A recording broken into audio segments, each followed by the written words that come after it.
مسیحا ہیں۔ ناظرین، مثال کے طور پر اگر ہم تھوڑا غور کریں تو آج سے چند دہائیاں پہلے یا چند صدیاں پیچھے چلے جائیں تو اس وقت جب ایک عورت کپڑے دھوتی تھی تو اس کو کتنی محنت کرنا پڑتی تھی، کتنی مشقت اٹھانا پڑتی تھی، لیکن آج جتنے کپڑے وہ پہلے ایک ماہ سے بھی زیادہ مدت میں دھوتی تھی، اس سے زیادہ کپڑے چند لمحوں کے اندر ایک مشین جو ہے وہ دھو کر سکھا کر تیار کر کے دے دیتی ہے، جس مشین کو ہم واشنگ مشین کہتے ہیں۔ اور یہ مشین کیا ہے؟ انسان کے اپنے ہاتھوں سے خلق کی ہوئی ایک مخلوق۔ آج جب ہم کسی سے بھی پوچھیں کہ یہ مشین کیا ہے تو ہر ایک کا یہی جواب ہے کہ یہ مشین جو ہے یہ انسان کے لیے سہولت ہے، یہ انسان کے لیے فائدہ ہے۔ یعنی یہ مشین کیا ہے؟ یہ مشین انسان کے لیے مسیحا ہے۔ لیکن اس کی حقیقت کیا ہے وہ ہم نہیں دیکھتے۔ ہم صرف اس کا ایک ہی پہلو دیکھتے ہیں جو ہمیں فائدہ مند نظر آتا ہے، اس کا دوسرا پہلو ہم یکسر نظر انداز کر دیتے ہیں، اور اسی کو رسول اللہ صلی اللہ علیہ وسلم نے کہا تھا کہ دجال آور ہوگا۔ ناظرین، جیسا کہ اس روایت میں ہے، رسول اللہ صلی اللہ علیہ وسلم نے کہا، دجال کے فتنے سے اعظم نہ کوئی فتنہ تھا اور نہ ہوگا یہاں تک کہ قائم ہو جائے گی ساتھ، اور نہیں کوئی نبی مگر اور تحقیق ڈرایا اس نے اپنی قوم کو اس سے، یعنی دجال کے فتنے سے۔ اور میں تمہیں اس کی خبر دیتا ہوں ایک ایسی شے کی جو کسی نبی نے خبر نہیں دی، کہ اس میں کچھ شک نہیں وہ آور ہوگا، اور میں گواہی دیتا ہوں، میں اس پر شاہد ہوں کہ اس میں کچھ شک نہیں، اللہ ہرگز اور نہیں ہے۔ تو ناظرین، اور کسے کہتے ہیں؟ یہاں پر ہم سب سے پہلے لفظ اور کو سمجھتے ہوئے آگے بڑھتے ہیں۔ جب تک ہم لفظ اور کو نہیں سمجھیں گے تب تک ہم پر یہ بات واضح نہیں ہوگی، کیونکہ اور کا معنی کانا کے کر دیے جاتے ہیں۔ جب اس روایت کے اس حصے کا ترجمہ کیا جاتا ہے تو وہ ترجمہ یہ کیا جاتا ہے کہ اس میں کچھ شک نہیں وہ کانا ہوگا اور اللہ جو ہے وہ کانا نہیں ہے۔ نعوذ باللہ، کیا یہ تسلیم کر لیا جائے کہ اللہ کی دو آنکھیں ہیں جیسے ایک انسان کی دو آنکھیں ہوتی ہیں؟ اس کا تو یہ مطلب ہو جاتا ہے کہ اگر دیکھو جو سامنے آیا جس نے آ کر رب ہونے کا دعویٰ کیا، اگر تو اس کی دو آنکھیں ہوئی تو وہ تو تمہارا رب ہو سکتا ہے، لیکن اس کی ایک آنکھ ہوگی۔ مطلب کیا؟ مطلب یہ کہ نعوذ باللہ ثم نعوذ باللہ کہ اللہ جو ہے، اللہ کی ذات کی دو آنکھیں وہ بھی انسان کی طرح کی۔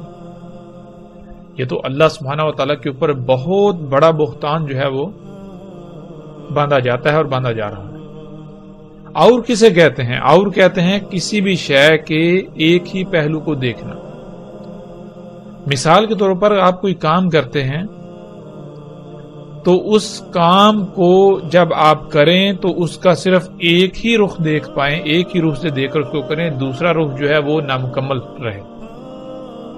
کوئی بھی کام کرنا، کوئی بھی شے بنانا تو وہ عیب دار، عیب زدہ، نقائص والی بنانا، جس میں خامیاں ہوں، خرابی ہوں، جس کا آپ ایک رخ تو دیکھ پائیں لیکن دوسرا رخ جو ہے وہ آپ نامکمل چھوڑ دیں، اسے نہ دیکھ پائیں۔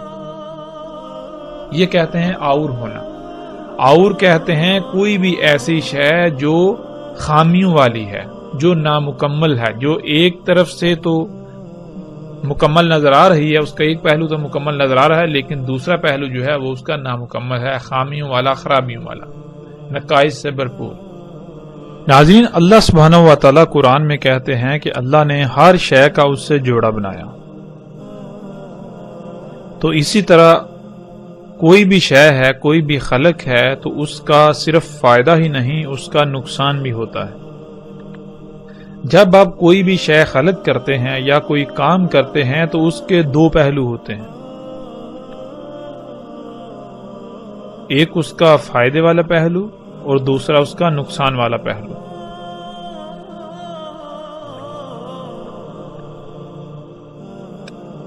تو جو بھی کام دونوں پہلوؤں سے مکمل کیا جائے، دونوں پہلوؤں کو دیکھ کر کیا جائے، وہ ہوتا ہے آور نہ ہونا۔ لیکن کوئی بھی کام صرف ایک ہی پہلو سے دیکھ کر کیا جائے، ایک ہی پہلو کو دیکھ کر پانا، دوسرے سے نامکمل چھوڑ دینا، دوسرے سے نہ کر پانا، یہ آور کہلاتا ہے۔ مثلا ناظرین اس کی مثال یوں لے لیں، ایک طرف اللہ جو ہے وہ رب ہیں اور دوسری طرف دجال جو ہے وہ رب ہونے کا دعویٰ کرے گا۔ ہم نے پیچھے جان لیا کہ دجال کیا ہے۔ دجال ہے تو دنیا میں طرح طرح کی مخلوقات جن کا خالق انسان ہے۔ تو ناظرین اللہ تعالیٰ نے رب ہونے کے ناطے ایک طرف انسان کی ضرورت، اس کے سفر کا ذریعہ، اس کی سفر کی حاجت کو پورا کرنے کے لیے اس کے سفر کے ذرائع دیے، جن میں گدھے، گھوڑے، اونٹ، خچر وغیرہ ہیں۔ اللہ سبحانہ و تعالیٰ نے انسان کی سواری کے ذرائع خلق کیے، اس میں کچھ شک نہیں کہ ان کی رفتار انسان کے خلق کیے ہوئے سواری کے ذرائع سے کئی گنا کم ہے، لیکن اللہ نے جو سواری کے ذرائع خلق کیے اگر وہ ارب ہا ارب خرب ہا خرب سال بھی استعمال ہوتے رہیں گے تو دنیا میں کوئی خرابی نہیں ہوگی۔ اللہ سبحانہ و تعالیٰ نے ان کو خلق کیا تو جو وہ خارج کرتے ہیں، جو کچھ کھاتے ہیں اور پھر وہ خارج کرتے ہیں، جو فضلہ خارج کرتے ہیں وہ دوسری مخلوقات کی خوراک ہے۔ یوں فضلہ جو ہے وہ اس دنیا میں جمع نہیں ہوتا، بڑھتا نہیں، وہ دوسری مخلوقات کے استعمال میں آ جاتا ہے۔ یوں کائنات میں یہ جو نظام ہے یہ اسی طرح بیلنس رہتا ہے، یہ میزان جو ہے، توازن جو ہے یہ قائم رہتا ہے، برقرار رہتا ہے۔ لیکن اس کے برعکس انسان کے خلق کردہ سواری کے ذرائع، اللہ تعالیٰ نے جو انسان کی ضرورت پوری کرنے کے لیے، انسان کی سواری کی ضرورت پوری کرنے کے لیے جو ذرائع خلق کیے وہ دونوں لحاظ سے مکمل خلق کیے، ان میں کوئی خامی نہیں، کوئی خرابی نہیں، کوئی نقصان نہیں، فائدہ ہی فائدہ ہے۔ نقصان والا پہلو جو ہے اس کے اندر خامیاں وغیرہ ختم کر دی، دور رکھیں، خامیوں سے پاک خلق کیا۔ لیکن انسان کے خلق کردہ جو سفر کے ذرائع ہیں، یہ جو مشینیں ہیں جنہیں ہم گاڑیاں، جہاز، ٹرینیں وغیرہ کہتے ہیں، ناظرین یہ جب انسان ان سواری کے ذرائع کو استعمال کر رہا ہے تو یہ کاربن جو ہے وہ ریلیز کرتے ہیں، کاربن چھوڑتے ہیں، دھواں چھوڑتے ہیں۔ اب یہ دھواں کہاں جا رہا ہے؟ انسان نے جب خلق کیا ان ذرائع کو تو صرف ایک ہی پہلو دیکھا، وہ ایک ہی پہلو کون سا ہے؟ وہ فائدہ ہی فائدہ دیکھا کہ اتنی تیز رفتاری سے سفر ہوگا، یہ ہوگا، وہ ہوگا، اتنی آسائشیں، سہولتیں، آسانیاں، آرام ہوگا، سکون ہوگا، سفر سالوں کا دنوں میں، گھنٹوں میں طے ہو جائے گا۔ لیکن جو دوسرا پہلو ہے ناظرین اس سے بالکل اندھا رہا، وہ اسے نظر ہی نہیں آیا۔ وہ کیا کہ یہ گاڑیاں، یہ جہاز، یہ مشینیں آج جو دھواں چھوڑ رہی ہیں، اور جن فیکٹریوں میں، جن کارخانوں میں یہ مشینیں، یہ گاڑیاں بنتی ہیں، وہاں سے جو دھواں خارج ہو رہا ہے، آج پوری دنیا اس دھویں سے بھر گئی۔ اس دھویں کی وجہ سے آج ہر سال کم از کم 33 لاکھ انسان جو ہیں وہ موت کا شکار ہو رہے ہیں۔ دنیا کی 99% آبادی کسی نہ کسی بیماری کا شکار ہے اس دھویں کی وجہ سے۔ آج دنیا میں لا تعداد بیماریاں ایسی ہیں جو اسی دھویں کی وجہ سے پیدا ہوئی۔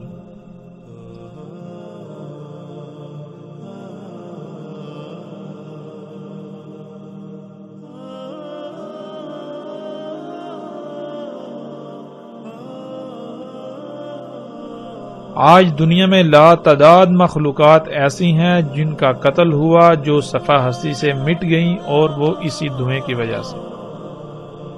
ناظرین، آج آسمان پھٹ چکا، اور آسمان کس وجہ سے پھٹا؟ اسی دھوئیں کی وجہ سے۔ تو آج جب کسی سے پوچھا جاتا ہے کہ یہ سواریاں جو ہیں یہ کیا ہیں، یہ تو نقصان ہے، یہ فائدہ مند نہیں ہے، تو آگے سے کہا جاتا ہے نہیں، یہ تو مسیحا ہیں۔ دیکھو پہلے جو تم سفر کرتے تھے، سالوں میں کرتے تھے، اتنی تکلیفیں مصیبتیں اٹھاتے تھے، حج کرنے جاتے تھے، تمہیں مہینے سال لگتے تھے، رستے میں ذل و رسوا ہوتے تھے، تکلیفیں اٹھانی پڑتی تھی، مشقت اٹھانی پڑتی تھی، حج کرتے تھے، بوڑھے حج نہیں کر سکتے تھے۔ آج دیکھو یہ سواری کے ذرائع خلق کیے تو تم بڑے آرام سے بیٹھ کر جاتے ہو، اور وہی انہی مخلوقات جو ہیں یہ ان سے سہولتیں فائدے اٹھاتے ہو اور حج کر کے گھر آ جاتے ہو۔ کتنا آرام دہ! یہ نقصان ہے یا فائدہ ہے؟ یہ فساد ہے یا اصلاح ہے؟ یہ دجال ہے یا مسیحا ہے؟ تو اس کو اصلاح پیش کرتے ہیں، اس کو مسیحا بنا کر پیش کرتے ہیں، اور اس کو پھر دنیا کی اکثریت جو ہے اسی کو مسیحا تسلیم کر رہی ہے۔ آج اس سب کو رب بنا کر بیٹھی ہوئی ہے۔ یہ ہے آور ہونا۔ تو دجال جو ہے وہ آور ہوگا، یعنی ہر وہ شے دجال ہوگی جس میں خامیاں ہوں گی، نقائص ہوں گے، خرابیاں ہوں گی۔ جو ایسی شے کو خلق کرے گی، خامیوں والی شے کو خلق کرے گی، خرابیوں والی اشیاء کو خلق کرے گی، وہ جو خالق ہوگا وہ دجال ہوگا۔ اللہ جو ہے وہ آور نہیں ہے۔ مطلب کیا؟ اللہ جو ہے وہ سبحان ہے، اللہ پاک ہے اس سے کہ وہ عیب دار خلق کرے۔ اللہ کوئی بھی کام جو کرتا ہے وہ اس کام کے دونوں پہلوؤں سے اس شے کو مکمل کرتا ہے۔ اللہ کی ذات جو بھی کام کرتی ہے، اللہ جو بھی کام کرتا ہے وہ دونوں پہلوؤں سے مکمل، ہر قسم کی خامیوں خرابیوں سے پاک خلق کرتا ہے اللہ۔ تو ناظرین، یہی وہ واحد ایک علامت تھی، یہی وہ واحد ایک خبر تھی جو دجال کی پہچان کے لیے رسول اللہ صلی اللہ علیہ وسلم نے منفرد بیان کی کہ جان لو دجال جو ہے وہ آور ہوگا، اللہ جو ہے وہ ہرگز آور نہیں ہے۔ مطلب کیا؟ ہر وہ شے جس میں خامیاں ہوں، جس میں خرابیاں ہوں، اور انسان اس کے باوجود اس کو اپنے لیے مسیحا سمجھتا ہے، اپنے لیے فائدہ مند سمجھتا ہے، وہ کیا ہے؟ وہ دجال۔ انسان اس کے دھوکے کا، دجل کا شکار ہو گیا۔ اور جو بھی ایسا خلق کرتا ہے، جس سے بھی ایسا کام ہوتا ہے، جو بھی ایسا کر رہا ہے، وہ دجال ہے۔ اللہ جو بھی کام کرتا ہے وہ ہر لحاظ سے پاک مکمل کرتا ہے، وہ کسی قسم کی خامی رائی برابر بھی کوئی عیب، کوئی فطور کسی شے میں نہیں چھوڑتا۔ تو جس شے میں بھی ہمیں یہ بات نظر آئے، خامی نظر آئے، خرابی نظر آئے، تو وہ کیا ہے؟ وہ دجال ہے، لہذا اس سے بچنا۔ پھر اس کے علاوہ اس روایت میں رسول اللہ صلی اللہ علیہ وسلم نے جو کہا وہ یہ، رسول اللہ صلی اللہ علیہ وسلم نے کہا کہ نہیں تھا، یعنی کہ ماضی میں بھی ایسے، یہ جو دجال کا فتنہ ہے یہ ماضی میں بھی گزر چکا۔ اور پھر اس فتنہ کو کیا کہا؟ رسول اللہ صلی اللہ علیہ وسلم نے کہا یہ فتنہ کیا ہے؟ عزم۔ اس سے اعظم کوئی فتنہ نہیں ہوگا۔ اعظم کسے کہتے ہیں؟ اعظم اس کا مادہ ہے عظامہ، عین زوئیں میم۔ عربی میں عظامہ ہڈی کو کہتے ہیں۔ ہڈی میں مضبوطی پائی جاتی ہے، سختی پائی جاتی ہے، قوت پائی جاتی ہے، اور ہڈی جو ہے وہ جسم کے اندر پائی جاتی ہے، گوشت کے اندر۔ ہڈی جو ہے اگر اس کو ٹیڑھا کریں تو وہ ٹیڑھی نہیں ہوتی، وہ مڑتی نہیں۔ اگر آپ ٹیڑھا کرنے کی کوشش کریں گے تو وہ ٹوٹ جائے گی۔ پھر اسی طرح ہڈی جو ہے وہ گوشت کے اندر پائی جاتی ہے، جسم کے اندر پائی جاتی ہے۔ اگر جسم کے اندر سے تمام کی تمام ہڈی نکال لی جائے تو پیچھے جسم کی کیا اہمیت رہے گی، کیا حیثیت رہے گی؟ اس شے کو عظم کہتے ہیں۔ رسول اللہ صلی اللہ علیہ وسلم نے کہا کہ جتنے بھی فتنے ہیں ان میں سے عظم جو ہے فتنہ دجال ہے، یعنی کہ دجال کا فتنہ ایسا فتنہ ہے اگر اس فتنے کو فتنوں سے نکال دیا جائے تو باقی فتنوں کی اہمیت و حیثیت بالکل ایسی ہی رہ جائے گی جیسے جسم کے اندر سے، گوشت کے اندر سے تمام کی تمام ہڈی نکال لی جائے تو جو جسم کی اہمیت و حیثیت رہ جاتی ہے۔ اس سے جو بات سامنے آئی وہ یہ سامنے آئی کہ دجال بنیادی طور پر دنیا ہی کے فتنوں کا نام ہے، لیکن دنیا کے فتنوں کی ان پیک کا نام ہے، یعنی کہ جو سب سے اوپر والے، جو سب سے بڑے فتنے ہیں دنیا کے۔ آدم علیہ السلام کی تخلیق سے لے کر قیامت تک آنے والے جتنے بھی فتنے ہیں ان میں سے جو سب سے بڑا فتنہ ہوگا، جو سب سے بڑا فتنہ تھا، وہ کون سا فتنہ ہے؟ وہ فتنہ دجال کا، وہ فتنہ دجال ہے۔ یعنی کہ اب فتنہ کسے کہتے ہیں یہاں ہمیں یہ بھی سمجھنا بہت ضروری ہے۔ جب تک ہم لفظ فتنہ کو نہیں سمجھیں گے تب تک ہمیں جو ہے مزید بات واضح نہیں ہوگی۔ ناظرین، فتنے کو ہم ایک مثال سے سمجھ لیتے ہیں۔ مثال کے طور پر ایک شے ہے، مثلا آپ ایک شیمپو بناتے ہیں، مارکیٹ میں اس سے پہلے بال دھونے کے لیے کوئی ایسا شیمپو وغیرہ موجود نہیں، آپ نے سب سے پہلے ایک شیمپو بنایا، وہ بازار میں آیا تو آتے ہی وہ لوگوں میں مقبول ہو گیا۔ جب کوئی بھی وہ شیمپو خریدتا ہے، اس سے بال دھوتا ہے تو اس کے بال انتہائی اچھے زبردست ہو جاتے ہیں اور وہ بہت مشہور ہو جاتا ہے۔ اب کیا ہوتا ہے، کچھ لوگ ایسے ہیں کہ جن کے دل میں لالچ پیدا ہوتا ہے، جن کے دل میں مرض ہے، وہ کیا کرتے ہیں، وہ ایسا کرتے ہیں کہ وہ آپ نے جو شیمپو بنایا بالکل اسی طرح کا ایک نقل بناتے ہیں، ایک یا ایک سے زائد نقلیں بناتے ہیں اور وہ بازار میں لے آتے ہیں۔ تو ناظرین، جب تک بازار میں آپ کا بنایا ہوا ایک ہی شیمپو موجود ہے تب تک اگر کوئی بچہ جائے، نوجوان جائے، بوڑھا جائے، عالم جائے، جاہل جائے، کوئی بھی جائے، اس کو کسی قسم کی کوئی پریشانی لاحق نہیں ہوگی۔ وہ دکاندار کو پیسے دے گا، قیمت دے گا اور شیمپو اٹھا کر لے آئے گا۔ لیکن جب اس اصل کے مقابلے میں ایک یا ایک سے زائد نقالیں آ گئیں تو جب بھی کوئی جائے گا، خواہ وہ بڑے سے بڑا علم رکھنے والا ہی کیوں نہ جائے، جب وہ جائے گا اور شیلف پر پڑے ہوئے شیمپو دیکھے گا، ایک ہی لیبل کے اندر 10 بوتلیں پڑی ہوئی ہیں، تو ان میں سے جب وہ ایک خرید کر لے آئے گا، آ کر جب استعمال کرے گا تو اسے پتا چلے گا وہ یہ تو جعلی ہے، یہ تو نکلی ہے۔ اب جب دوبارہ اگر وہ خریدنے جاتا ہے یا آپ خریدنے جاتے ہیں تو آپ کے اوپر یہ امتحان جو ہے وہ طاری ہو جائے گا، آپ ایک امتحان میں پڑ جائیں گے کہ آیا ان میں سے اصلی کون سا ہے۔ کیوں؟ اس لیے کہ 10 بوتلیں پڑی ہوئی ہیں، ان میں سے ایک اصلی ہے، باقی 9 جو ہیں وہ جعلی ہیں۔ اب دیکھنے میں جو ساری وہ بالکل ایک جیسی لگ رہی ہے، ایک جیسی تو دور کی بات ہے، جو نقل ہے وہ ایسی بنائی گئی کہ جو اصل ہے وہ نقل کے مقابلے پر نقل نظر آ رہی ہے۔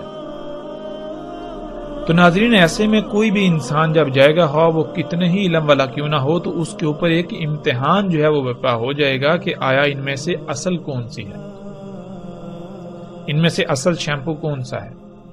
اس شے کو، اس امتحان کو، ایسے امتحان میں پڑ جانے کو فتنہ کہا جاتا ہے۔ اللہ سبحانہ و تعالیٰ نے انسان کو خلق کر کے دنیا میں ایک مقصد کے لیے بھیجا۔ اس مقصد کو پورا کرنے کے لیے اللہ سبحانہ و تعالیٰ نے انسان کو ایک طریقہ بتایا، جس طریقے کو، جس فارمولے کو دین کہا جاتا ہے، اور اس دین کا نام یعنی اس فارمولے کا نام اسلام رکھا، سلامتی پانے کا طریقہ۔ یعنی کہ دنیا میں تمہیں ایک محدود مدت تک موقع دیا جا رہا ہے، ایک مقصد ہے، اس کو تم نے پانا ہے، حاصل کرنا ہے، اس کو پورا کرنا ہے۔ اس مقصد کو پورا کرنے کے لیے تمہیں یہ طریقہ کام آئے گا، اس طریقے پر عمل کرتے ہوئے تم اس مقصد کو پورا کر لو گے۔ تو جب تک دنیا میں صرف وہی ایک فارمولا، وہی ایک دین رہے گا تو کوئی فتنہ نہیں، یعنی کوئی امتحان نہیں۔ ہر خاص و عام کو، بچہ ہے، بوڑھا ہے، نوجوان ہے، عالم ہے، علم نہیں ہے، سب کے اوپر واضح ہوگا کہ دنیا میں آنے کا مقصد کیا ہے اور اس مقصد کو پورا کرنے کا طریقہ کیا ہے، کیسے پورا کرنا ہے۔ لیکن جب اللہ سبحانہ و تعالیٰ کے دیے ہوئے ایک دین، ایک طریقے کے برعکس اور طریقے بھی کھڑے کر دیے جائیں کہ انسان کو یہ پتہ ہی نہ چلے کہ دنیا میں آنے کا مقصد کیا ہے، جب ایک کے مقابلے پر دو یا دو سے زائد اور طریقے ہیں تو پھر انسان جو ہے وہ امتحان میں پڑ جائیں گے کہ آیا ان میں سے اصل کون سا ہے، کہ دنیا میں آنے کا مقصد کیا ہے، وہ مقصد پورا کیسے کیا جائے گا۔ تو یہ جو بات ہے، یہ جو امتحان ہے، یہ فتنہ کہلاتا ہے۔ تو اللہ سبحانہ و تعالیٰ نے جب انسان کو دنیا میں ایک محدود مدت کے لیے موقع دیا، ایک مقصد کو پورا کرنے کے لیے، اس مقصد کو پورا کرنے کے لیے ایک دین دے دیا، ایک طریقہ دے دیا کہ دنیا میں تمہارا آنے کا مقصد یہ ہے، یہ ایسے پورا ہوگا، تو پھر ناظرین شیاطین نے اس کے مقابلے پر اور طریقے کھڑا کرنے شروع کر دیے، فتنے کھڑے کرنا شروع کر دیے۔ تو ایسے چلتا گیا، چلتا ایک وقت ایسا آیا، پیچھے جتنے بھی فتنے ہیں ان میں انسان سمجھ سکتے ہیں کہ یہ جو ہے یہ اصل ہے، یہ نقل ہے، پھر بھی بہت حد تک آسانی ہوتی ہے۔ لیکن جو ان میں سب سے بڑا فتنہ ہے، جو دجال کا فتنہ ہے، جب وہ آ جائے تو پھر انسانوں کی اکثریت جو ہے وہ اس کو پہچان نہیں پاتی۔ اس وجہ سے اسے اعظم کہا گیا کہ اگر فتنوں میں سے اس فتنے کو نکال دیا جائے تو پیچھے فتنوں کی باقی جتنے بھی فتنے ہیں ان کی اہمیت و حیثیت بالکل ایسی رہ جائے گی جیسے کہ جسم سے ہڈی نکال دی جائے تو پیچھے جو جسم کی اہمیت و حیثیت رہ جائے۔ تو آج ناظرین ہم دیکھیں کہ اگر آپ کسی سے پوچھیں یا اپنے آپ سے سوال کریں کہ دنیا میں آنے کا مقصد کیا ہے، تو آپ کے نزدیک اس کا جواب کیا ہوگا؟ اس مقصد کو پورا کرنے کا طریقہ کیا ہے؟ کسی سے بھی سوال کریں، سوال کرنے کی ضرورت ہی نہیں ہے۔ اگر آج ہم انسانوں کو دیکھیں تو ہر انسان آج حیات الدنیا کے پیچھے بھاگ رہا ہے، یہاں تک کہ جب کسی کے ہاں کوئی بچہ پیدا ہوتا ہے تو جیسے ہی بچہ پیدا ہوتا ہے اسی وقت والدین کے دل میں یہ خواہش پیدا ہوتی ہے کہ ہم اس کو بڑا جب یہ ہوگا تو اس کو ڈاکٹر بنائیں گے، اس کو انجینئر بنائیں گے، اس کو سائنٹسٹ بنائیں گے، فزسٹ بنائیں گے، کیمسٹ بنائیں گے، یہ فلاں بزنس کرے گا، یہ ایجادات کرے گا، یہ کوئی شہد دریافت کرے گا۔ تو ناظرین یہی تو وہ فتنہ ہے، یہی تو فتنہ دجال ہے۔ آج ہر انسان کی دنیا میں زندگی کا مقصد ہی یہ بن چکا ہے، یہ ایجادات کرنا، ان ایجادات کا حصول، اور دنیا میں آنے کا مقصد کیا ہے وہ کسی کو علم نہیں، سب بھول چکے ہوئے ہیں۔ آج کا انسان کہتے ہیں جس کو اس کی حقیقت، اس کا ماضی بلا دیا گیا۔ تو آج کا انسان بھی اعظم انسان ہے، یعنی کہ ایسا بھولا ہوا ہے، ایسا بھولا ہوا کہ اگر اس بھولے ہوئے کو نکال دیا جائے تو پیچھے بھولے ہوئے کی کوئی اہمیت و حیثیت رہے گی نہیں، اتنا بڑا بھولا ہوا۔ تو انشاءاللہ اللہ کے فضل سے ناظرین جیسے جیسے ہم آگے بڑھیں گے رسول اللہ صلی اللہ علیہ وسلم کے الفاظ کی روشنی میں اور قرآن کی روشنی میں دجال کیا ہے، ہم ہر پہلو سے، ہر لحاظ سے ہر بات کو کھولتے چلے جائیں گے، واضح کرتے چلے جائیں گے۔